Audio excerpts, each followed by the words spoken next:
Nouvelle Génération TV, vous informer, c'est notre passion. Bonjour, bon après-midi, bonsoir, Nouvelle Génération TV. Oui, la chaîne surtout pour les donc la chaîne à Congo, chaîne à Congomani.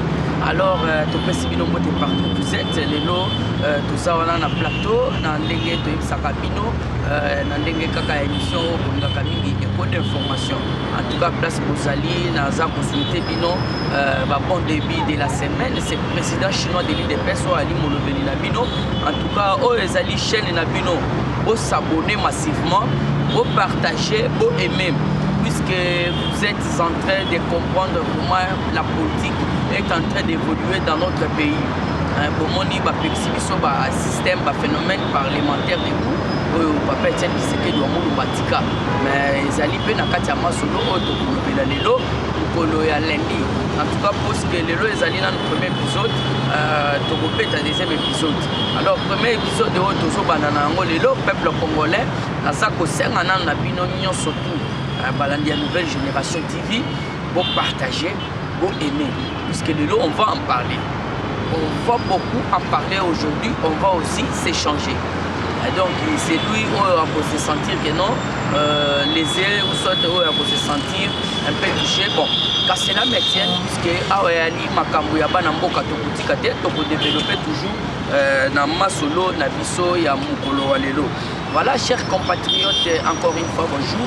Le lot de Masolo, il y a donc Pape, Ndenge à Salaki, Otobengi, donc à Tindaki envoyé naye, parce qu'il y a Bandaki, Boubé là déjà, puisque vous devez comprendre, santé à Pape et à Limois, un peu na Bilinga.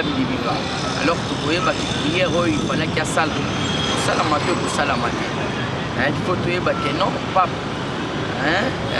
hier wana atindaki muku soit atindaki muku puisque ceux qui hier akoyate puisque normalement akoyate puisque santé et ça pour déranger dena yango toyeba nini papa tingi pour aya le 3 juillet abeta otubengi donc messe le 3 na kati ya mboka na biso robeta pe maso la président Chikalu puisque belé baza koloba te biso moko tout d'abord et belé babande koloba déjà été bosa complice tout ça qui est complice toyé bichir très bien ko le kangai azati wana na sa ko bino yo so balandi na ngai et d'ailleurs naza ko telemela déjà bato déjà bali kotamisa sangwa mabe par rapport à vidéo moko tout ça là qui na ndeko nanga journaliste Yoka Basi pour développer un mot pour recadrer un peu on doit du respect na ba auditeur na biso siko ceux qui toza pour devoir bino respect bino siko bokomi ko déformer ko déconner information soit au suite kanda au suite décision par rapport à information landi soit par rapport à ba titre puisque belé va komaka ba titre nga na boy ko puisque na mondo yo na makambo na ye. Alors, tu peux être sur la présence Chikalu qui n'a parqué pour te promettre que Nini Oyali pour les Kawana. Voilà, tu peux être solo, il y a Otobengi Est de notre pays. Bolandi et Belé Babanda qui colloba déjà que non. Le numéro 1, il y a M23 à profiter. Donc, grièvement blessé. Oh, à profiter numéro 2, tu peux développer pour profiter. Il faut pas expliquer bino à profiter. Voilà pour développer dans mon amolobeli na bino président chinois de l'île de Pes donc petit calito te juste califobo tu me connais Soumassia à Kuzonga bande bona biso donc au simplement solo il y a plusieurs femmes violées et chassées de leur maison à Kati Kingali. La personne en parle, silence radio, mais donc personne n'en parle, aucun ministre n'en parle pour expliquer les gens. Mais dire mon côté zomité pour expliquer le peuple congolais. Et voilà bel et bien aujourd'hui dans Katiambo Kanabiso, ça va suspendre par Makambo, c'est la vie que oh, tout ça na guerre, Rwanda, tout ça. Rwanda, Rwanda c'est un petit pays. Si le Congo se prendra en charge comme Papa Etienne Tshisekedi doit mourir des restes mémoire, Wana Zali idole Nangai, Papa Etienne Tshisekedi doit mourir. Papa, que ton âme repose en paix et que la terre de nos ancêtres te soit toujours douce et agréable. Pour dire que les maman na testament. maman na testament. Prenez-vous en charge. Prenez-vous en charge. Bobetama solo wana na yango nde to conclure na yango. Voilà, chers amis téléspectateurs, bandeko na biso ya balandi ya Nouvelle Génération TV. Wana ya li chaîne na bino moko ba Congomani Roger les combattants. Donc auto bengi les dinosaures nga benga ka Edi Kamina là c'est mon pire. Vous avez épelé wana pour s'abonner massivement. Vous allez toujours brancher pour la chaîne na bino et meka ko zoluya pour na ko zongwa sumako. En tout cas, vous aimez vous partager. Wana ya li chaîne na bino. Donc quand ici qu'on a kati ya actualité politique, nazo pesa na merci na ba sali ya nkolo, o ba pesa ka biso na toli, o ba pesa ka biso na oyo to bengi ba reproche ba remarque. Mama pasteur China na kati ya o to bengi Belgique. Bande ko na ngai ya Belgique soko moninga mama pasteur China, o pesa yembote de la part ya président chinois. Nous sali ya Nzambe pasteur Élysée. Papa Jean de Dieu na kati ya Canada. Ma prière na bino ko betaka pona Congo. Zamba kotika Congo. Ma bondeli na bino ko betaka pona Congo de République démocratique du Congo. Zamba kotika la kotika Congo. Zamba kozala toujours na Congo. Zamba kozala toujours sima ya mokonzi na ye Félix Antoine Tshisekedi Tshilombo le président pasteur. Yango nanu avant na aborder na kosenga na tous les bakongomani. Na kosenga na tous les diasporas. Na kosenga na tous les peuples congolais au bali kolanda biso na moment oyo. Tozala ozage tozala na sima ya mokotongolo moma ifati betos kwa bilungu. Kasui kokola nkele. En tout cas azali président oyo le vrai autochtone. Oyo président ali kolanda. Ndenge mboka na ye fezala. Donc voilà le président qu'il faut à la place qu'il faut. Voilà, chers amis téléspectateurs, tu vas aborder le lot par point d'ambition nécessaire pour les années premier épisode. Na bandina par rapport à dossier à président Gilles Kalou. Président Gilles Kalou, il place aux alliés. Il y a de nouvelle génération Mobimba. On a combat président des merci. Président chinois, président Abdou, président Kassa Leblanc, président Messi, président Olivier. On est de cœur avec vous, place aux alliés. Tu as notre soutien. On ne t'a pas abandonné. Et Ali, Otobengi, c'est là. C'est les chemins. Dans les chemins, on doit trouver donc, plusieurs barrières. Donc on s'est retrouvé au Bambiska de Bénin. Et cela ne va plus exclure le soutien à Bisso Total et Panaï. Place aux alliés, mon président président Gilles Kaloubi. Azali pour assurer que non, au copie ma place aux alliés. Papa Etienne qui s'est dit peu au monde, Baba Ala Kiwana. Papa Paul Capita, Baba Ala Kiwana. Bah, Otobeki, donc Balou Sangangele, Baba Ala Kiwana. Ils ont été même humiliés. Donc, Balongo, là, par moi, Baba Bilamba, n'importe quoi. Papa Nangaï Crespin, Kapwaka. Azala qui humilié de la même façon. Alors, ils ont histoire, ils sont tous la tête au visage. Alors, tous en soutien, ils sont surtout les communicateurs et chefs de l'État. Pacho Refi, Roger, les grands combattants, Otobengi, Edi Kamina, les dinosaures, que je salue en passant. Vous avez tellement aimé les pasteur Dili, Otobengi, président Renin, tous alliés de cœur avec vous. Ton petit cailloté, donc aux a motema. Jamais tu peux abandonner, tu tiens notre soutien. Et puis place aux alliés, tu vas assurer que non, les alliés place éternelle pour Nayote. Et donc Dieu fera tout pour nous, puisque Bitumbo et Obunda Mboke, pour Namboko, les alliés Bitumba, il y a Moukete, Bitumba 40 à 45. Alors, ticket des Zambaba qui est là, on a place aux alliés. Par rapport à politique de Mboka. Et je crois et je suis sûr et certain que non peut-être pour pas diminuer. Mais quand on a pris en place au Ali, matinée politique et matissa matinée politique. Bêta matinée politique même dans la prison. Bêta matinée politique même dans la parquet place au Ali. Pour comprendre que non, qui moukishi, je suis sûr et certain. combattant président Xi doyen yoki bato mosusu batambusi déjà oyo te chinois aza boyeboye toyoki alobi boye non papa journaliste oyo atunaki nga journaliste wana atuni nga motu nalobi papa na yo Xi bakangi olobi nga nalobi te bandela malobi wana komi doyen formateur papa ezali autre chose bino bajournaliste boyebaka mituna kotuna bato te papa ali moto oyo aboti mwana donc biologiquement donc namekaki korecader un peu journaliste mais voilà les gens mal intentionnés permettez-moi le terme votre frère votre fils votre donc je sais pas moi par rapport à tel monde les gens mal intentionnés babalusi maloba bandi koloba oh na panzi vérité nga na kopanza vérité à président par rapport c'est mon aîné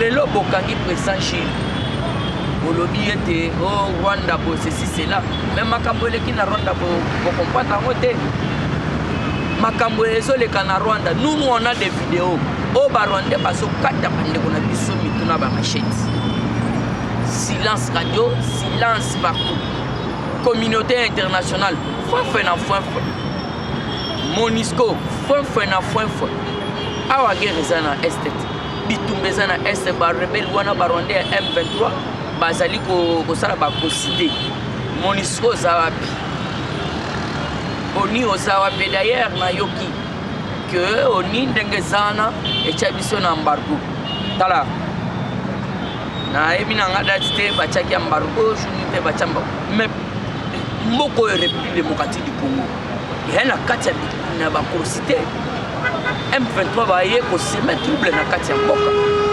alors bino sikoyo boko maintenir kaka embargo na bino wana embargo boko maintenir yango par rapport à nous RDC agressé mais bino boza koloba ete tozali na kati ya embargo bandeko na ngai tozala sincère tomeka kosolola na bayimboka par rapport ya otobengi embargo mukwa tombolo na minute oyo biso toboyi bambargo na bango wana parce que oni ayebaki pourquoi tchadi embargo donc tokoki kosomba manduki te mpo to attaquer ba rebelle ba M23 ba FDLR tomeki koattaquer bango te puisque par rapport à nini o toza donc oni atia biso na embargo tokoki kosomba manduki te mpo tosala diplomatie mpo tosomba manduki nyet oni ye wana akota siko na Rwanda solola puisque na minute oyo ezosala nga pasi na motema ezosala pasi ndenge bazobonga bandeko na biso na este eza kosala biso pasi makasi oni atie biso na embargo nani atiaki biso na donc bacomprendre la République démocratique du Congo aujourd'hui soki basini babandi kosala bango moko manduki na kati Afrika awa occidentaux moko te akoki kosala baparti puisque babiloko nyonso tu Rwanda azosala wana se na nsima baoccidentaux nayebisaki bino na émission na ngai ya oyo toleka keno toye komona présence ya oyo tobengi prince ya Angleterre Charles na kati ya Rwanda nayaki réunion moko eza wana réunion eza kaka diabolisation mpo baboma bacongolais réunion eza kaka machiavélique.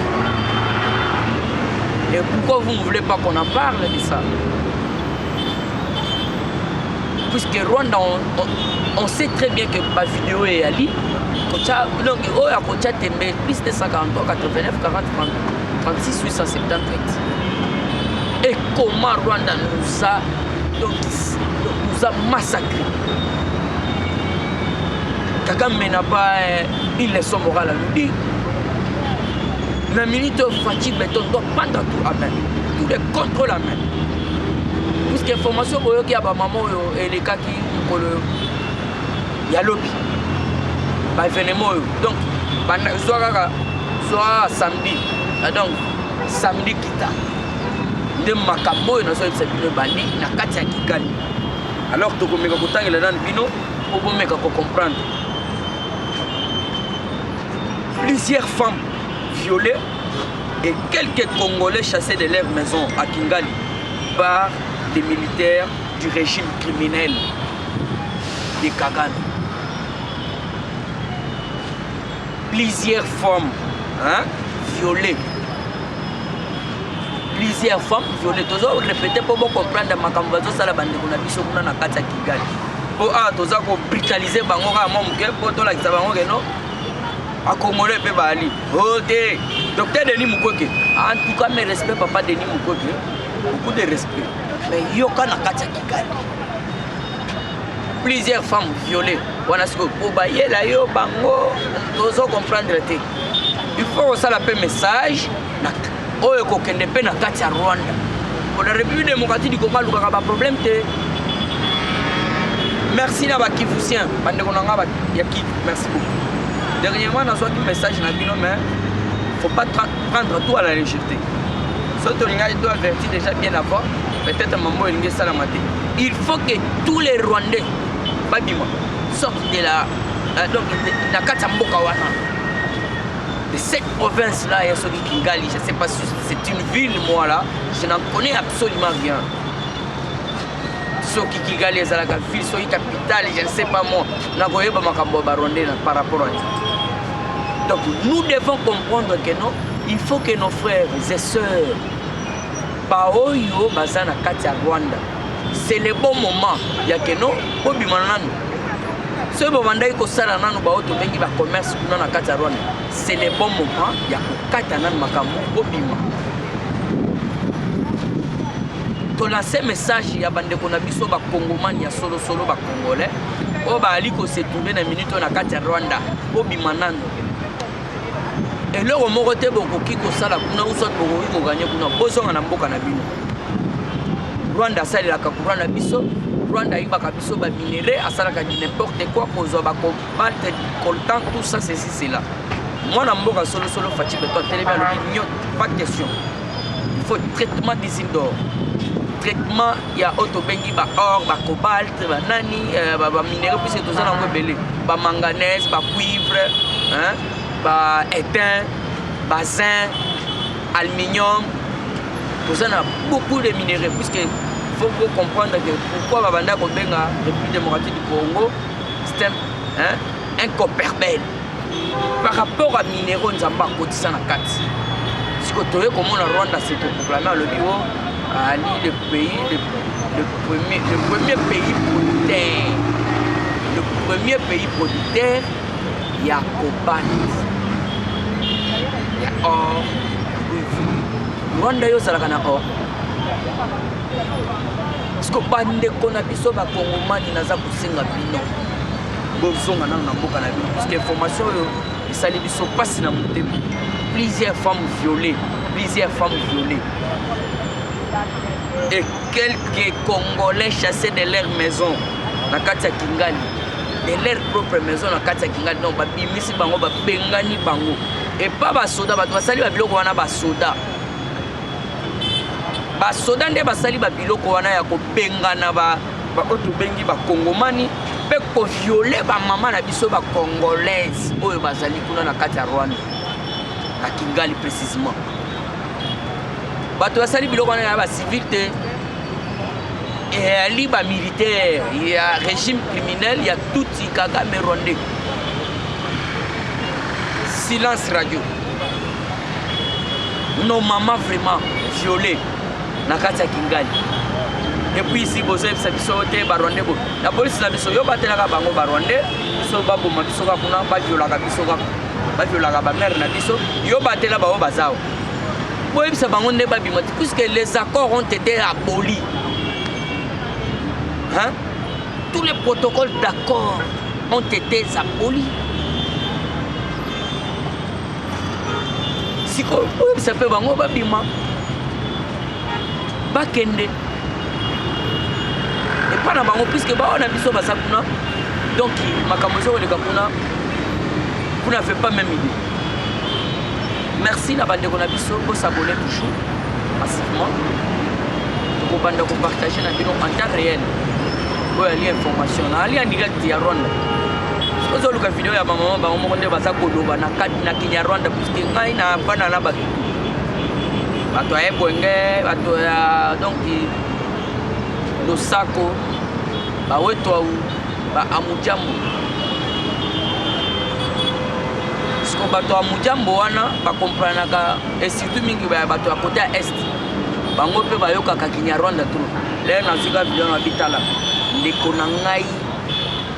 Donc tokoloba ni frère émissaire na ngai oyo azalaka na kati ya Rwanda atindelinga video oyo tala yango explique nga maloba mpona pesa bakongomani ya solosolo oyo baza na kati ya Londres, Canada, Californie du Nord, lokola fe na nga Godefroid Chibala.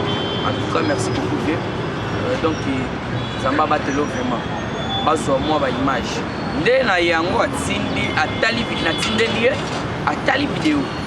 L'air à tali vidéo peut se retrouver la numéro ba ko afficher ka kuna ko s'abonner pause au yoka ba maman de baza ko lobana Kinyarwanda parce que ba congolais au baza kuna déjà parce ba epoli déjà yango ba yebi pe yango l'air siko bazali ko interviewer bango moko ba kongomani kuna balobi biso yo libanda ndako yango yo ba buki banda ba buki vidéo ya liya. Je ne sais pas comment vous montrer ici donc à la caméra mais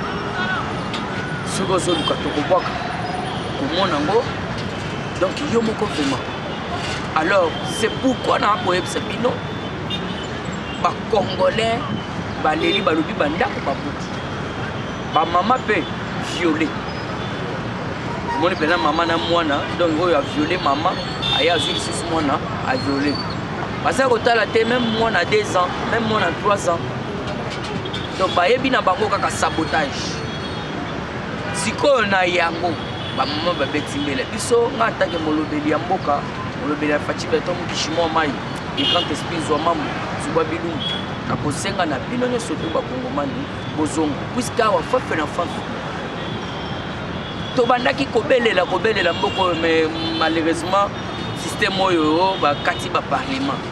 Merci na ba structure nyoso to ba président na nganyo surtout oh va se mobiliser que pas bête à citer les lots je crois que vous avez vu nos images si c'est possible donc les lots va bête à citer dans le ministère de l'Intérieur papa Daniel Aselo et loko il faut tikango et loko papa Daniel Aselo il faut tikango et ça conduit en erreur il faut zwande auto bengi ba mesure mususu puisque loko phénomène parlementaire debout Mobutu akokango te Mobutu atikala kokoka yango te. Mobutu atikala kokoka yango te. Musée le père memema. Kanambe machombe kuwa loba alemba sala tout donc foi na foi. Lelo biso toza au pouvoir. Et puis bato mususu bazo soutenir eloko oyo vraiment na monete toza na kati ya libunga. Oyo ezali eloko ya ko soutenir te. La mouka bangana bazo sala ba parlement ba image ezali ezotambola na ba réseaux sociaux donc c'est l'IDPS qui est ciblé disons c'est l'IDPS qui est ciblé. Nous ne sommes pas des opportunistes tolingi na to sala la mboka na biso musala peuple congolais non surtout à se retrouver puisque Fachi Beton les réseaux sala musala wana ezali kaka pona biso bato IDPS te bato la mouka bato PPT bato il y a MLC à gratuité de l'enseignement. Bana na bango yo surtout bazo tanga na ba école wana. Mwana muto ala muka zo tanga kuna. Mwana muto FCC azo tanga na gratuité. Mwana ya PPRD la suka M23 FDLR azo tanga kuna na kati. Puisque FDLR wana tegala FCC. FCC tegala autobengi FDLR. Est-ce que yo ki bango bazo basali déclaration? Est-ce que Oyoki va salir déclaration à Bitubaya Est? Puisque ce sont eux les géniteurs vivants, il y a autre bengi insécurité aux Katia Est de notre pays. Et on en a assez marre, c'est pourquoi Fatih veut en finir avec ces atrocités. Et voilà, vous voulez nous bloquer, vous voulez donc arrêter de... Et puis merci beaucoup, Papa Augustin Kabouya. En tout cas, j'ai eu le temps, il y a tout sur le même 3, 4 fois. Mais na loba nanga que non entourage na yo ba peut-être ba auto bengi ba conseiller ba ali malamu bali ba conseiller moko o bali ko induire yo na erreur lelo na yoki monde mobimba balobi plusieurs combattants ont été arrêtés grâce na monsieur Kabuya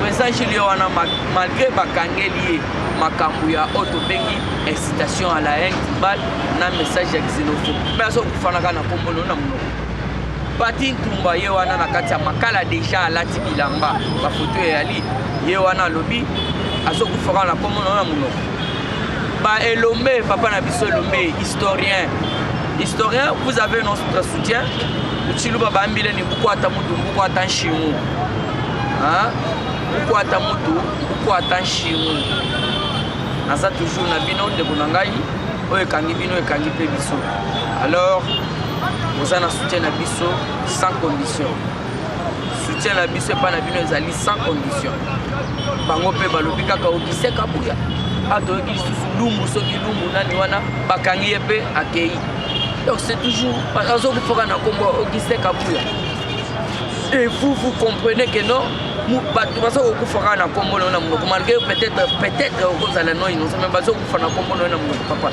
est-ce que vous ne pouvez pas changer quelque chose est-ce que vous ne pouvez pas faire pour ces combattants là lelo baso na kombo na yo kaka na munoko talande na bosolo politique tout le monde en parle et d'ailleurs vous ne pouvez pas se présenter na bosolo politique pour expliquer bango ni tanesi baso tuno makambo ya selo à suspendre le parlement de donc nous n'avons pas suspendre le système parlement de Gouana. Vous êtes d'accord papa homme d'État qui est cet homme d'État là depuis l'époque à Mobutu quand un phénomène parlementaire debout phénomène parlement debout je disais hein? Alors prenez-vous en charge peuple congolais tout se prendre en charge quand on est papa qui se fait de Moulumba à Lubaki puisque tout le monde est trop c'est trop dans quatre ambo canabiso balingi te que mon canton en 2023 va rappeler majorité et pas ba Inyamboka. On est là pour parler pour Makambo Mokantombolo, pour les actions concrètes du chef de l'État. Et quand maintenant on nous arrête, et quand maintenant on nous bloque, quand maintenant Baza Koché la biso barrière, comment est-ce qu'on peut avancer? Comment est-ce qu'on peut dénoncer? Papa Augustin Kabuya, Ozali papa ya bani belé. Ozala na bana nyoso patwa maboma. Ozala na bana nyoso tu ça la bien, tu ça la bien te. Susu ba mimi, susu alingi alia trop, susu alingi Anganzama, Moussou Alingi, Kaka. Donc, aux Alaban belé, toute tendance confondue. Alors, Nayango et Bomi n'a eu attaqué papa. Otiena sauce à la place n'a eu à papa. Un homme qui était présent au monde de Gazana, séché. Fungara Moutoana Bakanga, séché, au monde de les lois. Donc, ça n'importe peu. C'est pourquoi on est en train de dire toujours au Tobengi pour dénoncer Kouba, Malam, il y a parti pour dénoncer Mabé, même aux Agolé Kanakati y a parti. On n'a pas la haine contre qui que ce soit.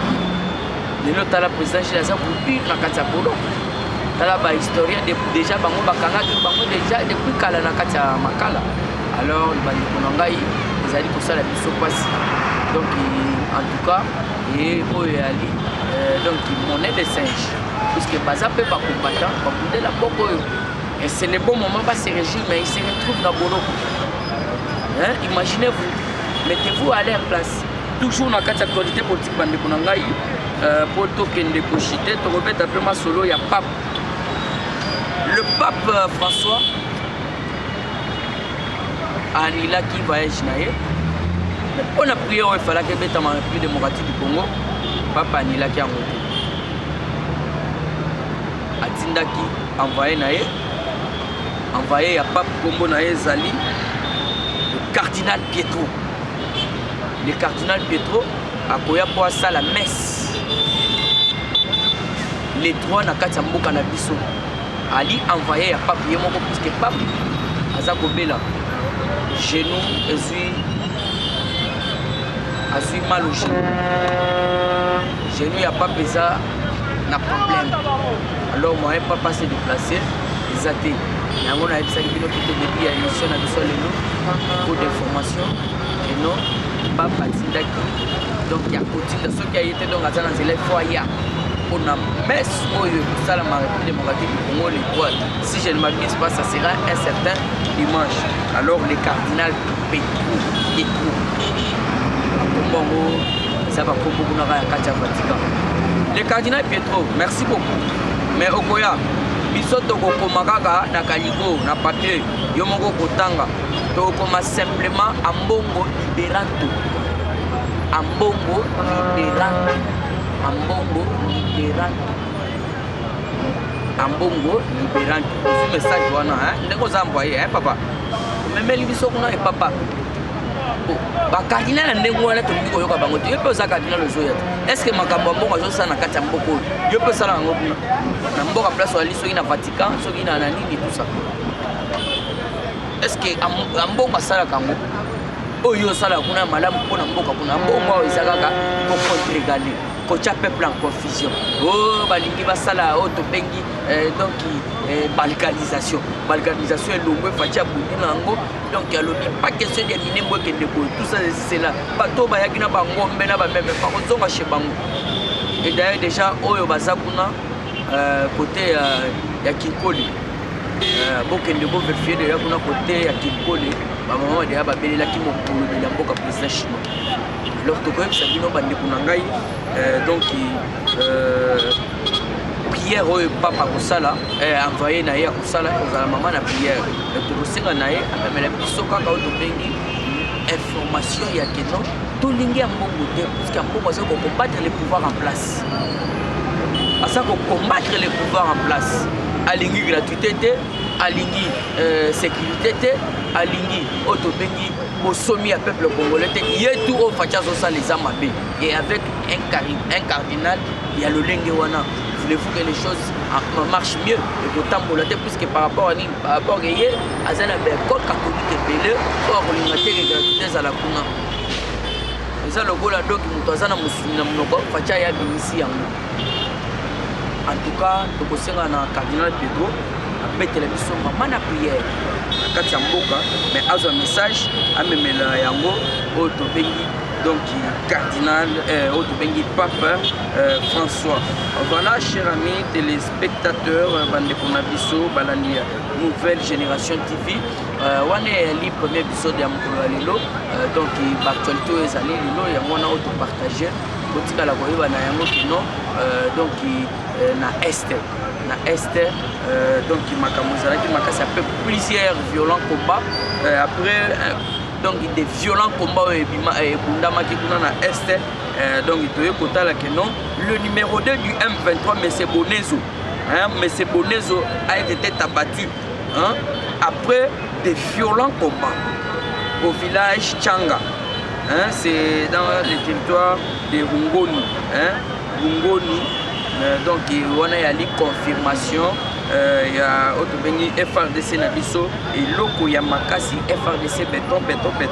Alors pour votre information il faut vous avoir une information correcte. Le leader du M23 n'est pas mort. Le leader du M23 a été grièvement blessé. Donc celui qui est mort, celui qui a été abattu, c'est le numéro 2 ya Congo ya Otobengi Bonezo. Alors leur leader ali na Congo ya Sultani Makenga. Sultani Makenga était grièvement blessé.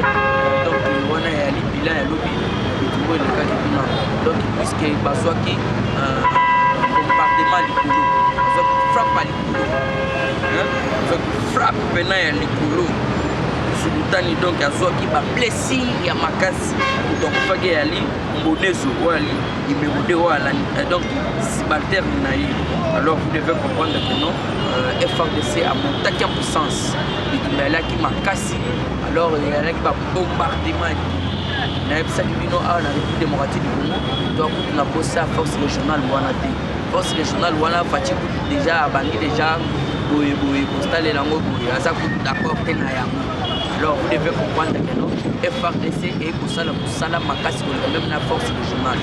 Alors Kenya nde ba pesi makambo beaucoup ça na te peuple congolais beaucoup ça na kate président chinois a rappelé la Kabila bautaki kokanga un sujet kenyen na kati ya mboka na ya est kuna alaki informaticien ya M23 ya mouvement ya barebelle ya baADF et puis cerveau moteur ya baADF bakenye. Alors toza na bango confiance te quand tombolozwa confiance mobimba ntango na FARDC colonel John Chibangu bakota masolo yo oto bengi ba Eddie Capel bazala donc na kati ya masolo.